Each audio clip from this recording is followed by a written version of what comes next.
तर आज माझ्या फ्रेमची हालत अशी काहीशी झाली होती. असं कशामुळे झालं हे पुढे तुम्हाला समजेलच, तर व्हिडिओ नक्की पूर्ण बघा. आजची ऑर्डर थोडी स्पेशल होती, कारण ह्या कस्टमरला त्यांना त्यांचे स्पेशल गजरा प्रिझर्व करायचे होते. काही रोज पण होते जे त्यांना प्रिझर्व करायचे होते. मी त्यांना अशी काहीशी डिझाईन त्यांना सजेस्ट केली होती, जेणेकरून त्यांची फ्रेम थोडी चांगली दिसेल.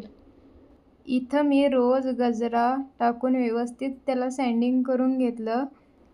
त्यांना त्यांची डेट पण मेन्शन करून हवी होती. इथं मी त्यांची डेट पण टाकून घेतली. त्यानंतर फायनल लेयर दिलं. इथपर्यंत सगळं व्यवस्थितच होतं. माझं लक्ष गेलं की जी डेट आहे ती थोडी क्रॉस झाली होती. तुम्हाला काय वाटतं की ही फ्रेम व्यवस्थित होईल का नाही, मला नक्की कमेंट करून सांगा आणि फॉलो करायला विसरू नका.